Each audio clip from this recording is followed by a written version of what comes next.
There it is. Yeah. This coffee needs to have content. Coffee would you like? Just regular black coffee. Yeah. I can. Can someone please make black Can I? I'll make it, man. I just if you are okay with frame set Can, and for if you want, you just need to make coffee. let's talk about coffee. Disha, would you like some coffee? Yeah, sure. Wait, I'll get my cup. Saurabh, there you go. And say when? That's it.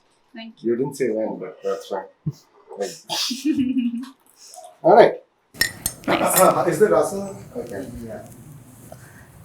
My chest hair is the issue. Is that what the thing is? Do you make jokes even when you're alone? Yeah. It, like when I was going down from the elevator. So as soon as the elevator shut, I did like this, and then I opened the elevator like this. So I have a lot of fun when I'm alone. Yeah. So that's why you don't need anyone. No, it's not like you don't need anyone or love. But I think before you go into love, first I need to understand your definition also of what you think love is, and then based on that definition, I can derive a definition of love, because I have never spoken about love. You have done so many episodes. But you did a very great job of describing it just now. Oh, nice. Perfect. So like more of those. It's almost like, have you played a third person strategy game? It's called the fog of war. Wherever you are, you get to see things around it. When you travel to a new place, you get to explore new things.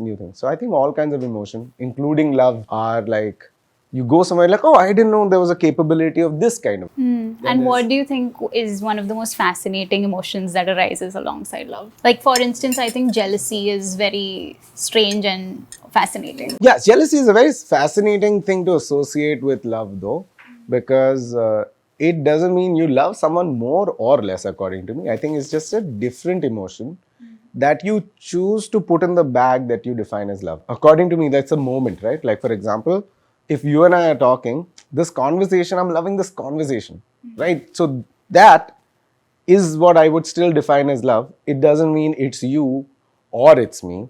It's these 7-8 men behind the camera and us having a conversation starting from there and drinking coffee and coming. This vibe I love.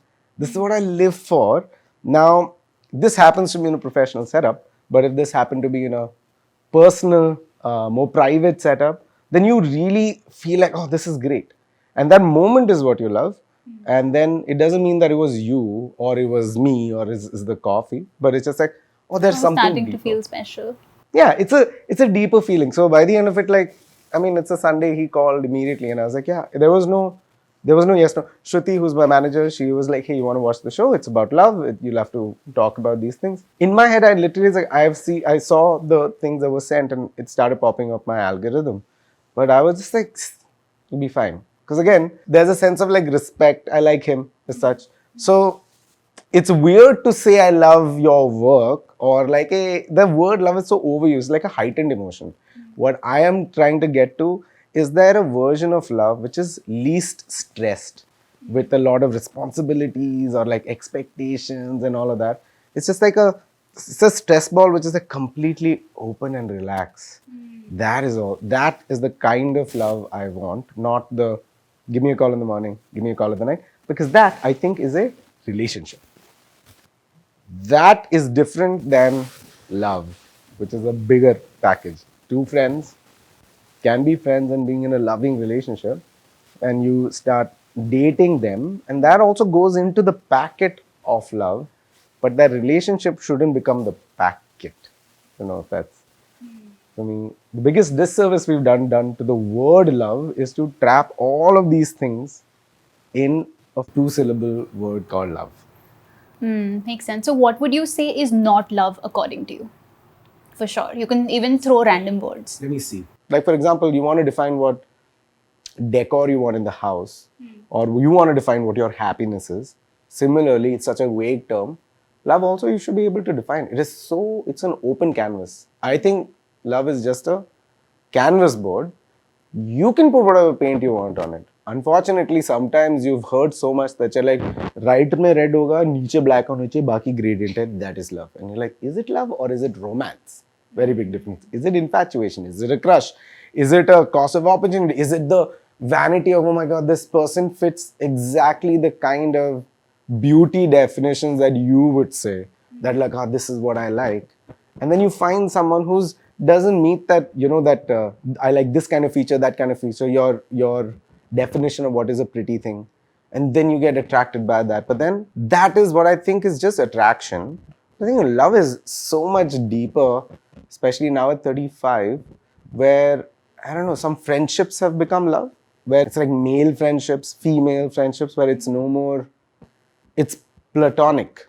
And how have they changed over time, your friendships? So I have a lot of female friends than I have male friends because I was raised by a lot of cousin sisters around, right? Nice. So, and all my life I've had more female friends than I have male friends in general because of that kind of understanding. So how that has changed is that when you know that this is a girl, there are 10 girls in your life, right? Aunts, uncles, aunts, mothers, sisters, cousins, girls you like, girls pretty. So if you love your mom or your sisters, you respect them, right? So you listen to what kind of men they want and what kind of men or what things they like, what they don't like. So when you go and meet someone new, I remember one of the biggest conversations that's happened is I'll end up talking about PCOS or PCOD or end up talking about these new apps called Clue, or before that there was another app which used to track the menstrual cycle. So these conversations are easy for me to have because of their upbringing. And that filter never happens if I find someone attractive, because as soon as I find someone attractive, my first thing is to, it's not attractive. It's to deny it, because then otherwise you're holding your sleeve to anyone out as such. I mean, it's not their fault. It's a defense mechanism where it's just like, oh my God, my self-confidence in the question. So in all of that issues, love only comes in when I get to meet them. And I don't even know if the word love is applicable because I don't think I know the exact definition of what you mean. But like for me, that I've removed love from the person to what are we creating when we are alone, which is if you're going for a movie, that the auto ride there, did you laugh? Did I make you laugh? It's just a big, I am Phil from Modern Family when it comes to it. If I see the person I really like in bed with someone else also, I know I will shut the door and I'll be like, I'll have a conversation with her tomorrow. Because I know that there'll be a conversation that'll happen. And when I do happen, depends upon what it is. But if I see someone, if the person I like is laughing at someone else's jokes and not mine, I feel more jealous then. Interesting. Yeah, because luckily I have not been drastically heartbroken or cheated on. It's all been, it didn't work out. I'm friends with all of them except for one or two, which is always, I'm like, I wish, hey, if you're watching those one or two, it's people are like boomerang. It's not a stone you throw in the ocean. I don't want to meet this guy. You throw it, it's gonna come back, and that time you're like, oh my God, hey, oh you, oh my God. Do you remember? Hey, don't remind me. Okay. Are you good? Yeah, I'm good. It's so nice to see you. It's so nice to see you as well. So you don't hold any bitter feelings towards anyone? I don't think I have, no one's done me wrong in my head. That's because of your perspective. My perspective, right? but that's what I meant. No, it's a choice that I take every day to be a sunny disposition. Because that's what keeps me going. And someone had once said, there's a girl who I liked, and she's a friend of mine, and I liked her for a long time. And in the middle, I was like, I know this is a friendship which I have in my head khayali pulauded because the person gave me attention, and I was much younger, college time. And I would be like, I know she's a good friend, but I'll be there if you need anything. And now it's years past, I'm still friends with her. So I'm just like, man, that phase at that time was such a loser phase for me. But her perspective in this was, what are you talking about? You were right there every time I needed. And I was like, you knew I had a thing. She's like, I know you had a thing. And we spoke about it. I said, yeah, we did. But, just 2 years gone down like that. But then it wasn't an issue because now I have such a great friend who has her own family. Now at 35, it's just like a family and a family. So I'm meeting so many families now. So it's amazing. Most of them have kids. So I have a lot of nephew and nieces now, thanks to my 5 sisters, which comes from, Kerala. A lot of people, grandparents have lots of children. Yeah. Who have lots of children, who have lots of children. It's a new place I'm at in life, which is, I love my nephew and nieces. And it's a weird emotion because I love my parents, but there's a little bit of fear. Yeah. There's a little bit of history. I love my siblings, I love my cousins. But again, there's a little bit of like hubris in my head, or for them, this is not how we got to do. But all of their children, all my friends' children, they are at they're so innocent, and I can be whatever I want to be. I can play with them, and they're laughing. So technically, for me, I'm like, this is so pure. I love this. So that's a new thing that I've kind of discovered. Is just like, oh my God, I love my nephew and nieces. Like I That genuinely must be love really them. fun also because you don't have to actually take responsibility for them. You get to Absolutely. have all the fun. It's like being a visiting faculty in a college. You can come and do, have fun, okay, great, gain spirit. Now your parents will clean up. So that started happening, which is true. But then when I'm playing with all of them, they know that they got, okay, fine. They can take a break, or they don't have to hold the kid. They're just eating and we're watching something. So yeah, but that's another form of love which I've discovered is like a familial love. And what has it revealed to you about yourself? I think I had a fear whether I'll be able to be a family person. Why is that? But now after that, I was like, no, I think there's a certain level of emotional openness that I'm showing to these guys. So I feel like I'm no more no, I gotta solo this life out, kind of like a thing. Because again, it's this world. I mean, current world. Like I've not been on a dating app ever. So And do you take pride in that? no, there's no opportunity presented because I was Acha. married for 5 years, right? Acha, So when yeah. I was, then I'm not gonna be on a dating app. Why would that be? Yeah. So for me, it's just there's a sense of like finding time alone on your own and just creating, and then making time for family is what I'm doing in this phase of my life. And let's see where the next phase goes, right? And by the end of it, when you love someone, you're kind of learning more about yourself, and then you're moving ahead, not moving on, you're just moving ahead, whichever journey. You're going to come in and die alone anyway. So if you're moving ahead, I think you should give your opportunity to love as much as possible, but also with somebody who knows that I am learning about myself through this person who I love at this point in time, because it's a reflection of you. Because you're going to be with you till you die, not everybody else around. And what does self-love look like to you? Oh, man. I think I should show my self-love. Do you? I think I've recently started showing myself compassion. And I think I will get to respect. Then slowly I will get to love. Like how Ritwik said, it's compassion and a boner is love for him. And every time I wake up in the morning, I have compassion towards myself right now. So I will get to self-love in some time. But yeah, that's the eventual goal for this phase and then the next. No, because you seem like you are at complete peace with yourself, which is very enviable. Oh, thank you. I choose to. It's a little choice.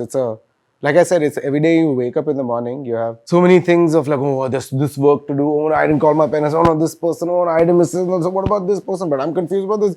All of that is there. But then if you are completely present in this conversation right now, then it doesn't matter if I was 16 minutes late to the shoot. You know? I'm not saying anything. Just to let you know, the doorbell isn't working and I'm outside there for a minute, 30 seconds till some gentleman with the lens came and went dar. So I wish, imagine the amount of self-respect I need to build up to that I rang the bell, heard nothing happen, I hear the murmur, but I still am like, nahi sun liya hoga.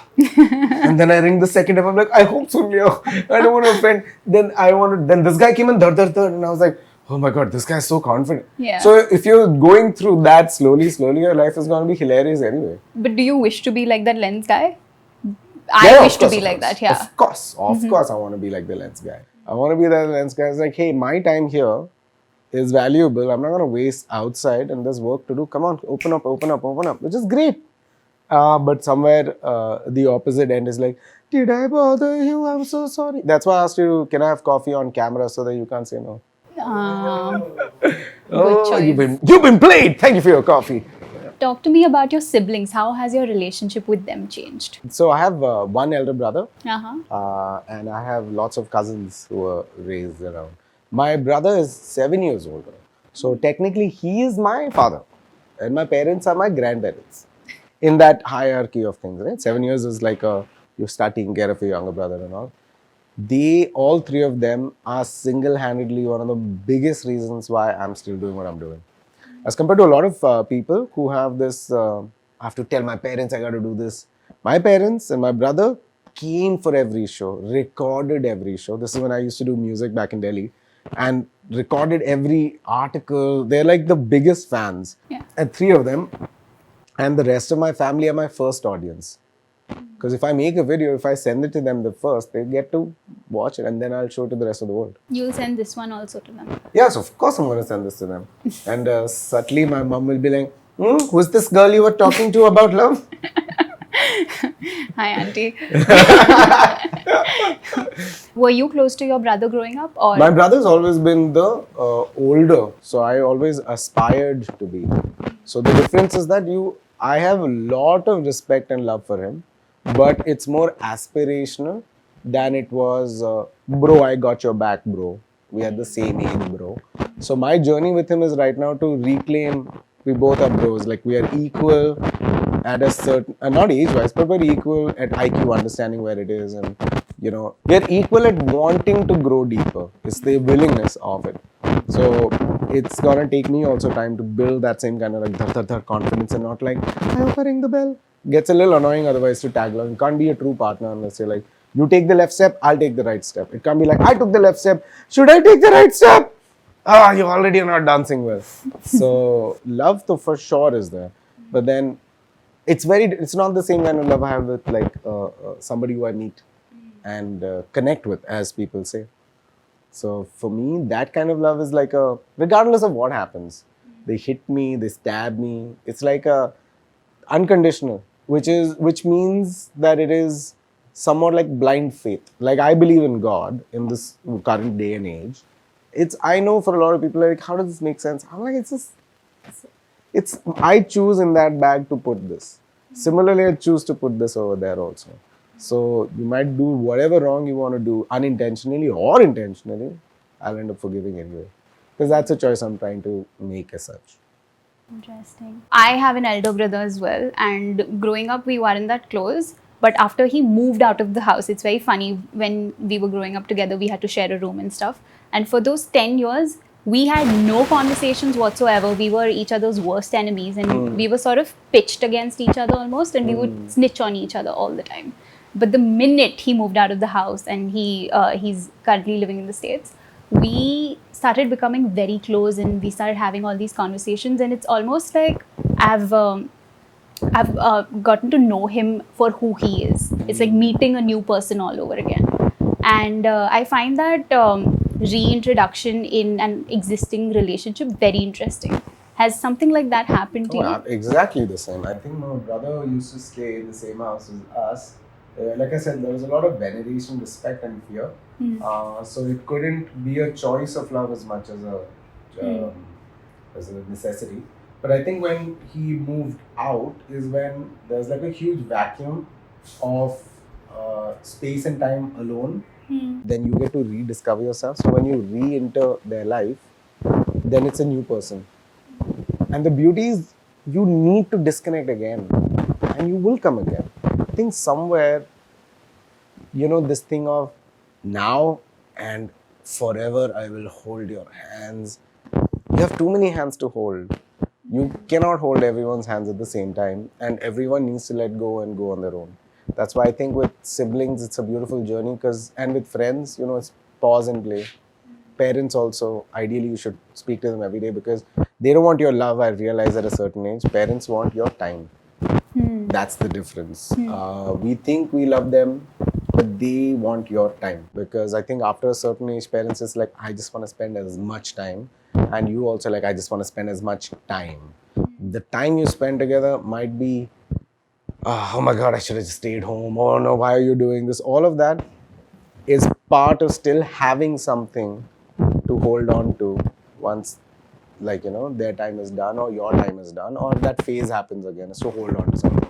So those things are fine. Reintroduction, introducing yourself into people's lives again, which is why I said, right? It's not stones, it's a boomerang. They're gonna come back. And just when you come back, you're like a Halley's Comet of like, hey, how's it been? It's great. And then go again. And then come back again. And if you live long enough, Everyone you said you don't want to meet, you'll meet at least 3 times. So it's interesting to always be So, open do to you hold the that same. thought every time you're saying goodbye to someone? Yeah. You know who our first guest was? Sid Boria. Oh, of course, he must have told you all Yeah. about. It's in Sid Warrior's words, love is a panic attack statement. I'm like, yeah, say it to the people who want to know. Don't just say it out to the world. It's like, yeah, love is a panic attack. I knew I should have never got in love. But the thing is, you end up falling in love again. Actually, I don't even know if it is love or infatuation or just crush, and then you're like, I don't know. You still haven't figured out the difference? I still haven't figured out the difference. I mean, I've figured out what I want a little bit more as compared to what I was getting. Because earlier it's just I'll take what I get because I want attention. Like I said, if someone's giving me attention, my mind is blown. So I'm already attracted to them. And then I'm like, this is love. And then it doesn't work. I'm like, I guess this is not love. The one opportunity I missed in this entire thing is to find out who I was. What do I like? Instead of, hey, what do you want? What do you like? I'm not saying I'm a nice guy, but it's back and forth, right? Yeah. So if you're always, what do you want? What do you, because that's the definition I've been told since I was a kid because my sisters and everything. I've lacked the male perspective of what they feel about what love is. So my idea mostly is like what an ideal man should be. But that's technically not me. So you kind of clip yourself to be like, hey, this is the kind of prototype. So you kind of lose who you are, what you are, which now at 35, I'm trying to rediscover. And I'm like, hey, it's very interesting. I like it this way. Like, for example, I would like to see the person. So even if they're not in the city, or even if they are in the city, I would really want to be away and then come back and be away and then come back as opposed to be there present all the time. Because it's almost like a cat.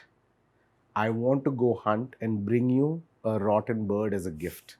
But I want to bring a gift back for which I need to take time alone and then come back. There's this movie called Australia where Hugh Jackman just goes and I was like, क्या बात है? इसकी mummy ने permission भी दे दिया.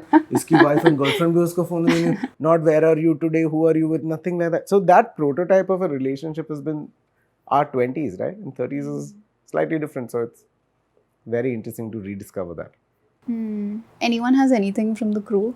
Yeah, ask. We have this like section where the crew asks. Oh yes, please. Okay. Should we do that now? Yeah, of How course. much- Let's. How about see? Anyway, we start unconventional. So let's not make it a segment as much as this is the show now. Yeah, We have so many Ritwik, Ramesh, Suresh, Raju, This is the Popat, real show. and Okay. and Sir MacArthur the Third. So MacArthur the Third, let's start with you. Do you have an inner monologue Regarding everything. in general, like Yeah, throughout? and yeah. Do you like what's the tone of your voice like? That is a fantastic question. I am intentionally turning that tone of voice to humor once again. It went from humor to supremely self-critical, and now that is now intentionally saying, "नहीं अब मुझे वो वाला बंदा वो बनना है," like who does these weird things when the door is alone and it opens. So I have an inner monologue. I'm trying to turn that inner monologue to a fun comedy set. So that keeps you light also and you feel much better as opposed to, oh, ye ho gaya, wo ho gaya. Because when you go on stage every day and you're like, kya gobar likh ke gaya tu on stage? This is so bad. Sometimes the audience laughs. You're like, hey, that wasn't bad. But then you're like, oh, maybe they're just laughing because, they were drunk. So all of these things I'm just changing to, I had a great time on stage. So I hope the pendulum swings back to I had a great time on stage and these things worked. So the inner monologue right now is turning back into compassionate, like we were saying, but it wasn't very compassionate. It was very not good enough. Yeah. And Thank you, who are MacArthur. those people with whom you do not do any joke testing? We have this thing where we are testing jokes like consciously or subconsciously. Mm-hmm. But are there people in your life with whom like that part is not coming at all? Yeah. Like, I think earlier it were relatives as such, but now I think luckily because a little bit of success that's happened, they get to see me on screen. That's what success means for them. Even if it's on YouTube, they're just like, oh, he's on TV. So because of that has happened, I am allowing myself to be more loose around them. And I think my uncles and aunts are liking that part. They're like, hey, to aisa hi hai. And so that is making me feel more connected to them as opposed to earlier where I was trying to, I don't want to meet them, kya hi baat karunga iske baare mein and all. So yeah, I would say there are some people who I don't try material with. Would be a room full of comedians, that's it. When a room full of comedians are there, I might not want to add on to a thing. But if it's a smaller room of comics, I might give in more. But in a room full of individuals like us, this is a great opportunity. What are you talking about? You're all set up for great punchlines in my head. I'm just going to say the nicest thing. And how much of it is there in relationships, like romantic relationships? Was there in like past relationships? Humor. Yes. Like joke testing, even when like it comes to a level when the other person is like, "ठीक है यार," like we know. I've never tested material in front of friends and family. That I've never done. I'm generally wanting to make people laugh. So I'm very happy with it. Material I only do it on stage. It's very weird to just go up to someone and just try a material. I don't think any normal, non-sociopath person would do. That's a sociopathic behavior, which is like, I am claiming your time.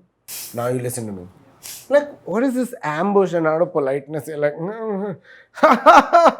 Don't want that. I don't want to make the other person comfortable. Speak to you for as long as you want. Then I'll go for a coffee break and we'll see you later. Like, until next time. So I've never tested material. No, not just material. I guess you're also talking about jokes in general, in right? general, like if a situation happens, do you stop yourself from cracking a joke, like in real time? If you're with, Because like, being let's say, funny is such a huge part of who you are. No, I don't stop.